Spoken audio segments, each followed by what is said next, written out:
Praise the Lord. आप सबको जय मसीह की। मैं परमेश्वर का शुक्र करता हूँ, उसका धन्यवाद देता हूँ कि उसने एक और दिन हमारे जीवन में जोड़ दिया, एक और सुबह हमको दिखाई है। हम उस जीवित परमेश्वर को कोटि कोटि धन्यवाद दें। एक नया संदेश लेकर मैं आपका दोस्त पास्टर राजवंशी आपके सम्मुख उपस्थित हूँ और मैं आपसे गुजारिश करता हूँ कि पूरा संदेश सुनिएगा। बहुत ही महत्वपूर्ण संदेश है ये। और आज हम देखेंगे मनुष्य की कठोरता के विषय में, परमेश्वर के शब्दों के विषय में। तो बने रहिएगा मेरे साथ शुरू से लेकर अंत तक। आइए एक छोटी सी प्रार्थना करके आज के इस वचन को हम शुरू करेंगे।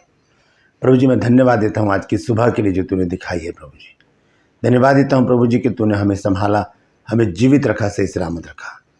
मैं विनती करता हूँ प्रभु जी आज के वचन के लिए, आज के वचन को शेयर करने मेरी मदद सहायता कर। मेरे होठों को, मेरे दिल दिमाग को छूकर ब्लेस कर। मेरी आत्मा, मेरा शरीर तेरे ही कब्जे में रहे, ताकि बोलने वाला मनुष्य नहीं बल्कि तेरा आत्मा हो। जितने भी लोग इस वचन को देख रहे हैं, सुन रहे हैं, उन सब पर मैं तेरी आशीष बोलता हूँ प्रभु जी। हर एक को आशीषित कर, हर एक की रोग बीमारी को, चिंता को, परेशानी को अपने सामर्थ्य नाम के द्वारा दूर कर।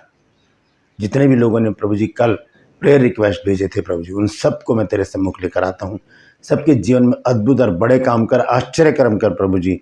दुख, बीमारी, चिंता, परेशानियां, कर्जे, बांझपन, बेरोजगारी प्रभु जी, नशा और प्रभु जी जो भी परेशानियां हैं वो सब तेरे सामर्थ्य नाम के द्वारा दूर हो जाए।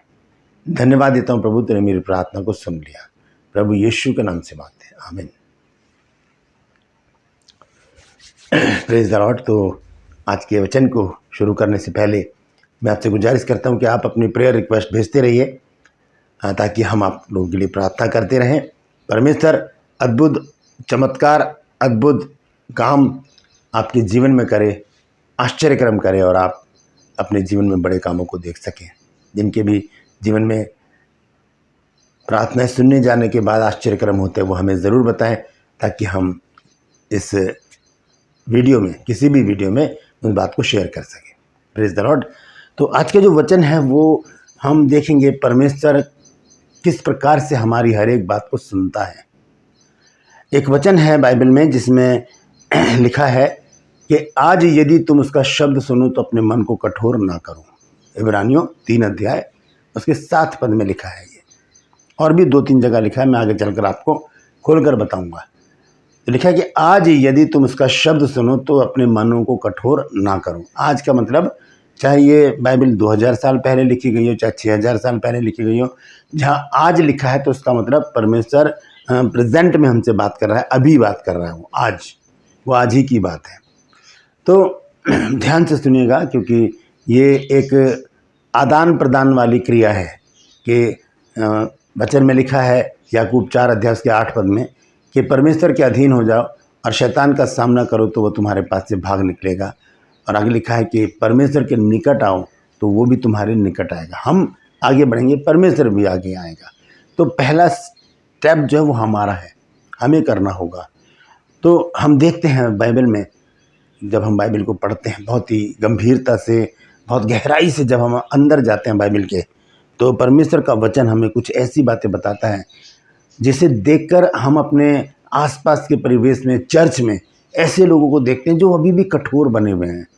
वो सिर्फ एक फॉर्मेलिटी पूरी करते हैं, चर्च में आते हैं, बैठेंगे, वचन सुन के चले जाएंगे, फिर उनका जीवन वैसे होता है, व्यर्थ जीवन। तो ये बातें थोड़ा सा जो प्रभु के लोग हैं उनको थोड़ा इरिटेट करती हैं, परेशान करती हैं कि ऐसा क्यों है, क्यों करते हैं ऐसे लोग, जबकि ऐसा नहीं करना चाहिए। और हम सांसारिक रीति से अगर देखें, एक पिता जो होता है वो अपने बच्चों की बहुत चिंता करता है।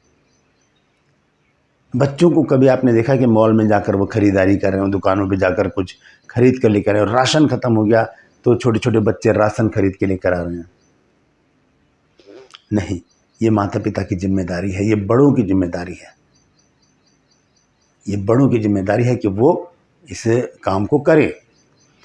परमेश्वर भी हमारा पिता है, वो बड़ा है हमसे, वो सारी चिंता हमारी करता है।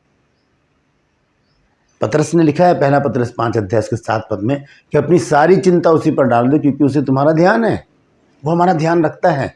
लेकिन हम जब चिंता करके हम ऐसे बैठ जाते हैं तब परमेश्वर कहता है बेटा अगर चिंता करके कोई भी समस्या तू हल कर सकता है तो हल करके दिखा मेरे बिना। तो ऐसा हमें नहीं करना, हमें चिंता परमेश्वर के ऊपर डालनी। प्रभु तू जान, ये चिंता मेरी नहीं है तेरी है, क्योंकि मैंने तुझे ग्रहण किया है। तो इस चिंता को अब तू ही हटा सकता है, चाहे वो बीमारी हो, चाहे बेरोजगारी हो, चाहे वो घर के लड़ाई झगड़े हो, कर्जे हो, नशा हो और बांझपन हो, शादी नहीं हो रही हो, ये सारी समस्याएं, ये चिंताएं हैं। तो इन चिंताओं को हम प्रभु के ऊपर डाल दें, वो करेगा। वो बहुत चिंता करता है हमारी। इजरायली लोग जब मिस्र में गुलामी में थे, 430 साल तक वो गुलामी में रहे और परमेश्वर ने उनकी ओर दृष्टि की, क्योंकि वो बहुत ही परेशान हो गए थे। वहाँ पर मिस्री लोग उनसे बहुत मेहनत करवा रहे थे और उनसे ईंट गारा ढुवा कर उनसे मकान के जो काम थे वो करवा रहे थे, बहुत ज़्यादा उनके साथ मेहनत करवा रहे थे। तो वो बहुत परेशान हो गए, वो चिल्लाने लगे, बिलखने लगे। परमेश्वर ने स्वर्ग में से उनके शब्द को सुन लिया। उसके बाद क्या हुआ आइए देखेंगे। निर्गमन 3 अध्याय और उसके 7 पद को हम पढ़ेंगे। यहाँ लिखा है, फिर यहोवा ने कहा, मैंने अपनी प्रजा के लोग जो मिस्र में हैं उनके दुख को निश्चय देखा है, और उनकी जो चिल्लाहट परिश्रम कराने वालों के कारण होती है उसको भी मैंने सुना है, और उनकी पीड़ा पर मैंने चित्त लगाया है। जो वो मेहनत कर रहे थे उस कारण जो वो उनके अंदर जो पीड़ाएं थी, दुख थे, वो परमेश्वर ने देख लिए। तो क्या हमें नहीं देखेगा? हमारे दुखों को नहीं देखेगा? जबकि वो तो परमेश्वर को पुकार ही नहीं रहे थे, वो तो सिर्फ अपना रोना रो रहे थे कि हम कैसे परेशानी में यहाँ पर हैं। हम तो प्रतिदिन दिन रात परमेश्वर को पुकारते, तो क्या परमेश्वर हमारी नहीं सुनेगा? हम कहाँ पर गलती करते हैं, आज मैं ये आपको बताने जाऊँगा। तो सुनिएगा ध्यान से। यहाँ पर परमेश्वर कहता है 8वें वचन में, इसलिए अब मैं उतर आया हूँ कि उन्हें मिस्रियों के वश से छुड़ाऊं और उस देश से निकाल कर एक अच्छे और बड़े देश में, जिसमें दूध और मधु की धारा बहती है, अर्थात कनानी, हित्ती, अमोरी, परिज्जी, हिव्वी और यबूसी लोगों के मध्य में पहुंचाऊं। ऐसा परमेश्वर है हमारा, निकाल कर लेकर जाता है, अच्छी जगह खड़ा कर देता है। पतरस जब जेल खाने में था, कलीसिया लो लगाकर प्रार्थना कर रही थी, परमेश्वर अपने दूत को भेजा, निकाल कर लेकर आया, चौड़े स्थान में छोड़कर स्वर्गदूत चला गया। प्रॉब्लम से, बीमारियों से, चिंताओं से हटा देता है। शर्त है उसे पुकारने की, और वो हमारी पुकार को सुन लेता है। जब हम देखते हैं भजन संहिता 18 अध्याय में और उसके 6 आयत से जब हम पढ़ते हैं तो वहाँ पर क्या लिखा है देखें। यहाँ पर इस प्रकार से लिखा है, अपने संकट में मैंने यहोवा परमेश्वर को पुकारा। किसको पुकारा? यहोवा परमेश्वर को पुकारा। लिखा है कि अपने संकट में मैंने यहोवा परमेश्वर को पुकारा, मैंने अपने परमेश्वर की दुहाई दी और उसने अपने मंदिर में से मेरी बातें सुनी और मेरी दुहाई उसके पास पहुंचकर उसके कानों में पड़ी। सुन लेता है। और फिर आगे लिखा है कि फिर वो स्वर्गीय सिंहासन को झुकाकर जमीन पर उतर कर आ गया है। 9 आयत में लिखा है कि वह स्वर्ग को नीचे झुकाकर उतर आया और उसके पांव तले घोर अंधकार था। वो स्वर्ग को झुकाकर जमीन पर उतर कर आ जाता है। ऐसा परमेश्वर है हमारा। पुकार कर तो देखिए। अय्यूब 5 अध्याय के पहले पद में लिखा है कि पुकार कर देख, क्या कोई है जो तुझे उत्तर देगा। जब पतरस डूबने लगा तो उसने किसको पुकारा? उसने प्रभु यीशु मसीह को पुकारा और कहा, हे प्रभु मुझे बचा। और प्रभु यीशु मसीह ने एकदम से उसका हाथ पकड़कर खींचा और कहा, हे अल्पविश्वासी, तूने क्यों संदेह किया। तो पुकारें हम किसको? परमेश्वर को, जो सुन लेता है। जब हम प्रॉब्लम में होते हैं हम किन को ढूंढते हैं? अपने रिश्तेदारों को, अपने भाई बहनों को, अपने पड़ोसियों को, और नहीं तो थोड़ा सा और आगे बढ़कर हम किन को ढूंढते हैं? अच्छे प्रतिष्ठित नेता को, किसी बड़े ओहदे वाले पुलिस वाले को, जज को, वकीलों को। ऐसे लोगों की तलाश हम करते हैं कि हमें इस प्रॉब्लम में से निकालने। हम परमेश्वर के पास नहीं आते।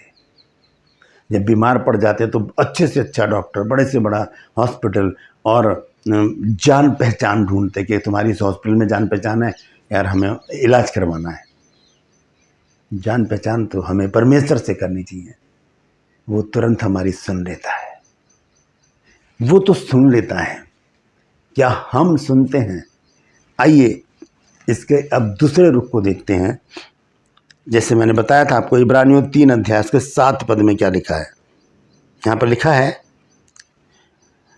तो जैसा पवित्र आत्मा कहता है कि यदि आज तुम उसका शब्द सुनो तो अपने मन को कठोर ना करो, जैसा कि क्रोध दिलाने के समय परीक्षा के दिन जंगल में किया था। आज यदि हम उसका शब्द सुने, देखिए परमेश्वर 2 तरह से हमको पुकारता है। एक तो बहुत ही धीमे स्वर में पुकारता है, जैसे एलिया को पुकारता है, हे एलिया। वहाँ पर लिखा है कि एलिया को जब उसने पुकारा तो बहुत ही धीमे स्वर से कहा, हे एलिया तेरा यहाँ क्या काम। एलिया ने कहा कि मुझे तो तेरे विषय में बड़ी जलन है। बहुत धीमे स्वर में पुकारता है। जब सैमुएल को पुकारा परमेश्वर ने कि सैमुएल सैमुएल, हम पढ़ सकते हैं 1 सैमुएल उसके 3 अध्याय में लिखा है कि सैमुएल को 3-4 बार परमेश्वर ने पुकारा। ये वो एली के पास गया, दौड़कर पूछा कि प्रभु तुमने पुकारा है मुझे? तो उसने कहा नहीं मैंने तो नहीं पुकारा। वो समझ गया, एली समझ गया कि इसको परमेश्वर ने पुकारा है। फिर उसने कहा कि अब अगर पुकारे तो कहना, हे प्रभु मैं यहाँ पर उपस्थित हूँ। तो इस तरह से पहला तरीका परमेश्वर क्या, प्यार से पुकारेगा, आपका नाम लेगा और नाम लेकर पुकारेगा, आपका नाम लेकर। जैसे सैमुएल को पुकारा, एलिया को पुकारा। और दूसरी तरह कब पुकारता है वो, जब हम एक मरा हुआ जीवन जीते हैं। वो क्रोध में पुकारता है, हे लाजर निकला, क्योंकि लाजर मरा हुआ था। उसको तेज स्वर में पुकारा, बहुत ऊंचे स्वर से, ताकि सब सुनने, और भी मुर्दे सुनने कि कोई पुकार रहा है, कोई पुकार रहा है। लाजर को बहुत ही ऊंचे स्वर से, ऊंची आवाज में यीशु मसीह ने पुकार कर कहा, हे लाजर निकला, और वो निकल कर आ गया। हम प्रभु की पुकार को सुने। लिखा है कि सो जैसा पवित्र आत्मा कहता है, यदि आज तुम उसका शब्द सुनो तो अपने मन को कठोर ना करो। सुन ले उसके शब्द को और कहें, प्रभु मैं उपस्थित हूँ। सारी समस्याएं, सारी बीमारियां, सारी चिंताएं, सारे दुख अपने आप दूर हो जाएंगे, बशर्ते कि हम एक जीवित जीवन जिएं। एक मरा हुआ जीवन जिएंगे तो परमेश्वर बड़ी कठोरता से हमको पुकारेगा, बोलेगा, हे लाजर निकल के आ जा, निकल इस मुर्दनी जिंदगी से। क्यों मरा हुआ जीवन जी रहा है?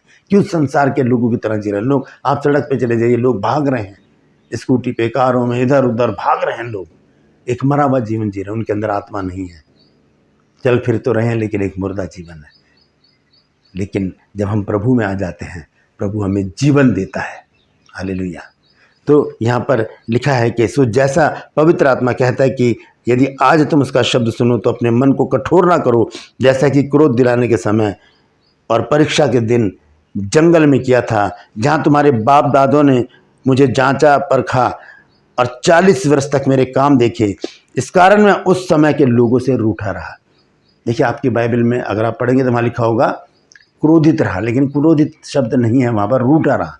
क्रोधित होता है कोई तो फिर वो छोड़ ही देता है, गुस्से में श्राप भी दे देता है। जैसे परमेश्वर ने आदम और हव्वा को और उसको सर्प को दिया, श्राप दिया क्रोध में, क्योंकि प्रभु बहुत क्रोध हो गए थे। परमेश्वर उस समय बहुत क्रोधित हो गए थे, ये क्या किया इन्होंने, मेरी आज्ञा को उल्लंघन कर दिया। तब परमेश्वर ने क्रोधित होकर वहाँ पर श्राप दिया। लेकिन यहाँ पर इन लोगों से परमेश्वर जो है वो रूठा रहा। भजन संहिता 95 अध्याय और इसके 8 पद को अगर हम देखें, जहाँ लिखा है कि अपना अपना हृदय ऐसा कठोर मत करो जैसा मरीबा में या मस्सा के दिन जंगल में किया था। 9 आयत में लिखा है, जब तुम्हारे पुरखाओं ने मुझे परखा, उन्होंने मुझको जांचा और मेरे कामों को देखा, 40 वर्ष तक मैं उस पीढ़ी के लोगों से रूठा रहा, नाराज रहा परमेश्वर। लेकिन जब हम नहमीया में पढ़ते हैं 9 अध्याय के 20 और 21 पद में, तो वहाँ पर लिखा है कि परमेश्वर ने उन्हें अपने आत्मा के द्वारा चलाया और उन्हें ऐसे कपड़े दिए जो फटे नहीं, उनके जूते नहीं फटे, उनको मन्ना खिलाया, मीठा पानी पिलाया, लेकिन परमेश्वर रूठा हुआ था। Praise the Lord. तो आज यदि हम उसका शब्द सुने तो अपने मन को कठोर ना करें। परमेश्वर ने अपने मन को कठोर नहीं किया। जब इजरायली लोग चिल्ला रहे थे, वो उतर कर आ गया। दाऊद कहता है कि मैंने अपने संकट में परमेश्वर को पुकारा और उसने अपने मंदिर में से मेरी बातें सुन ली। आज हम भी जब परमेश्वर को पुकारते हैं तो वो हमारी सुन लेता है। लेकिन जब परमेश्वर हमें पुकारता है तो क्या हम सुन लेते हैं? हमें भी सुनना है। प्रकाशित वाक्य 3 अध्याय 20 पद को अगर हम पढ़ें तो वहाँ पर देखिए क्या लिखा है। यहाँ लिखा है, देख मैं द्वार पर खड़ा हुआ खटखटाता हूँ, द्वार पर खड़ा हुआ खटखटाता हूँ, यदि कोई मेरा शब्द सुनकर द्वार खोलेगा तो मैं उसके पास भीतर आकर उसके साथ भोजन करूँगा और वो मेरे साथ। Praise the Lord. हमें उसके शब्द को सुनना है, हमें परमेश्वर के शब्द का इंतज़ार करना है, पूछना है, प्रभु बता मैं क्या करूं। हमें उसके शब्द के लिए परेशान हो जाना है कि प्रभु तुम मुझसे बातचीत क्यों नहीं करता। सैमुएल को जब परमेश्वर ने पुकारा तब सैमुएल ने कहा, हे प्रभु देख मैं यहाँ पर हूँ, बोल अपने दास को आज्ञा दे, तू क्या चाहता है। एक बहुत अच्छा गीत हम गाते हैं, भूल यहोवा सुनता तेरा दास, वाणी अपनी सुना दे। तो हम भी उसकी वाणी सुनने के लिए तैयार रहें। जब भी वो पुकारे कहें प्रभु मैं हाजिर हूँ, और तब वो हमसे बातचीत करेगा, हमारी समस्याओं को दूर करेगा, दुख बीमारी चिंता परेशानियों को ऐसे हटा देगा जैसे वो थी ही नहीं। हालेलुया। याद रखिए, जब परमेश्वर हमारे शब्द को सुन सकता है, जब परमेश्वर सारी सृष्टि का मालिक होकर, सारी सृष्टि का बनाने वाला एक बड़ी शख्सियत होकर, जब हमारी बोल को, हमारे शब्दों को, हमारी आवाज़ को सुनकर वो नीचे उतर कर आ सकता है, तो हम तो इतने बड़े नहीं हैं। हमें भी उसके शब्दों को सुनकर अपने आप को कठोर नहीं बनाना, बल्कि एक पोलाइट हम्बल बनाकर, दीनहीन बनकर परमेश्वर के सम्मुख आकर कहना है, बोल प्रभु मैं यहाँ पर हूँ। Praise the Lord. परमेश्वर इस बात से बहुत प्रसन्न होगा और हमारे जीवन में बहुत बड़े बड़े काम करेगा। Praise the Lord. परमेश्वर इन वचनों के द्वारा हम सबको आशीष दे। यदि आपने कुछ नया सीखा है तो कमेंट सेक्शन में मुझसे ज़रूर बातचीत कीजिए, मुझे बताइए, और इस वीडियो को शेयर कीजिए ताकि और भी लोग इन बातों को जान सकें। यदि अभी तक आपने मेरे इस चैनल को सब्सक्राइब नहीं किया है तो अभी सब्सक्राइब कर लीजिए, बेल आइकन को दबाइए ताकि नोटिफिकेशन आपके पास पहुँचे और नया वीडियो बिना रुकावट के आपके पास पहुंच जाए। मेरी वीडियोस को लाइक कीजिए, शेयर कीजिए और कमेंट सेक्शन में आकर मुझसे ज़रूर बातचीत कीजिए, मेरी हौसला अफजाई कीजिए, मेरी मदद कीजिए। आज के लिए बस इतना ही, फिर मिलूंगा एक नए संदेश के साथ, एक नया वीडियो लेकर। तब तक के लिए मुझे इजाज़त दीजिए, लेकिन अपना ख्याल रखिए। Praise the Lord.